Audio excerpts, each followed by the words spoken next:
Ngalani, Marsabit County. Away from that, the Senate Justice and Legal Affairs Committee is set to meet with the Independent Electoral and Boundaries Committee this morning. Our reporter Patrick Amiwa now joins us for more details about what is expected of this meeting today. Patrick, good morning. Good morning.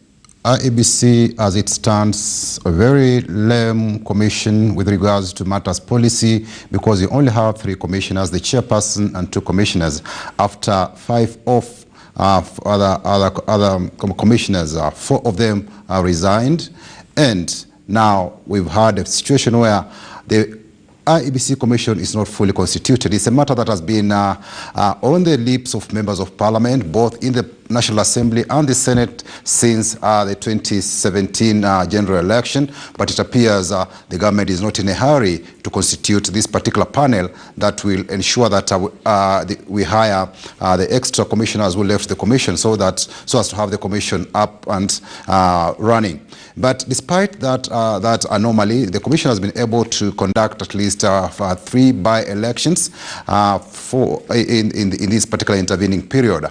The matter that will before the Senate Justice and Legal Affairs and Human Rights Committee will have to do with the audit of those 2017 general election, which were controversial, especially in matters regarding to the procurement of various gadgets that were used to run that election. We have the Kenya Integrated Electoral Management System, the KIMS kits, and the BVR kits, which had a controversy, especially during the second repeat election of the October 26th, the presidential repeat election. We saw the commission incur at least a purchase of 9 billion shillings worth of goods in a suspicious manner, a situation that saw the then CEO Ezra Chiloba clash with the chairperson of Fulache Bukati over the procurement process of those particular kits, and how that process was held after that particular election. An internal audit was held at IEBC, and it's also a matter that both the Auditor General is seized of to see how the money was spent. As it were, that matter will be canvassed further when Wafula Chebukati and his team appear before the committee led by Nandi Senator Samson Cherargei. But as it were, also again, for the next 3 weeks, it's only the Senate that will be calling shots in the city with regard to matters to do with Parliament, because their counterparts in the National Assembly have gone on a 3-week recess, leaving the senators the only house to be looking at various matters. And in the afternoon in the House, we'll also expect to see members discuss that bill that has to do with the national sharing of natural resources.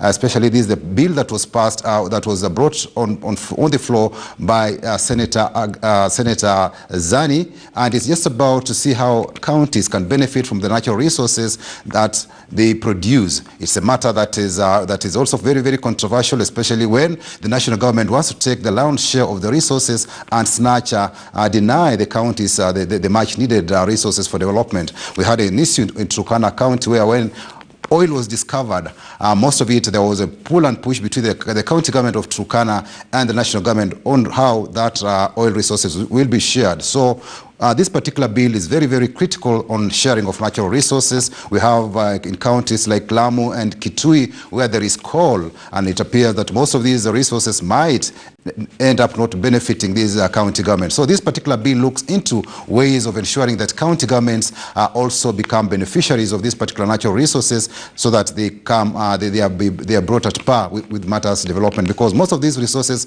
appear to be coming from those counties that were considered marginalized over the years. 50 years down the line, we see counties like Turkana and Lamu, they are in pathetic state, and when such resources come on board, the residents feel that they should be given the first priority to enjoy these resources, other than it all coming to Nairobi, the seat of power for the national government. The other bill that will be before the Senate this afternoon is to do with the County Oversight and Accountability Bill.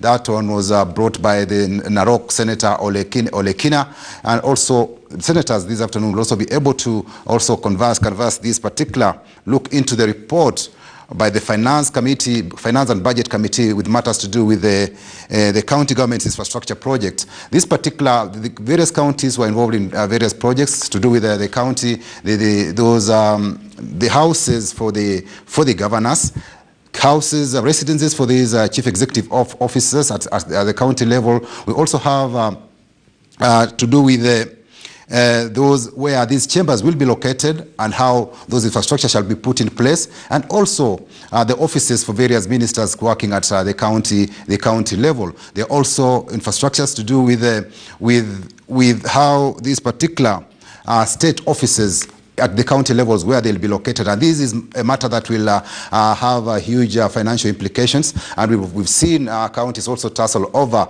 where the county assemblies should be the headquarters should be located. It's a matter that was resolved sometimes back 1 or 2 years ago. But then this particular infrastructure motion will be looking into the ceilings also, because you saw there are concerns with regards to residences of governors. Some counties had put a ceiling of about 250 million shillings for the house of a governor, while others were looking at they had budgeted for about 80 million shillings. It's something that the Salaries and Remuneration Review Commission was looking into, and said senators were of the view that all residences for governors should be pegged at a certain amount, say if it's like 100 million shillings, so that we have at least a standard house that fits a governor and a deputy governor. So those are the matters that will be that will be being conversed in the Senate this morning and also the afternoon, because the afternoon is when the Senate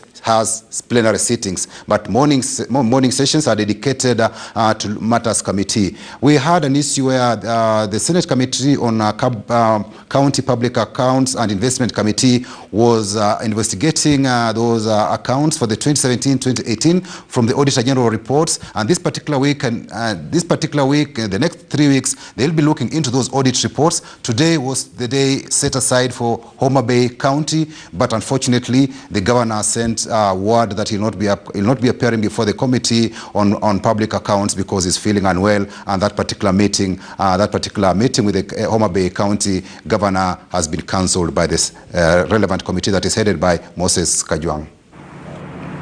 All right, so many thanks. That is Patrick Amemo. He is our senior parliamentary reporter with the latest on what is expected in Parliament this morning. The Independent Electoral and Boundaries Commission that is to meet with the Senate.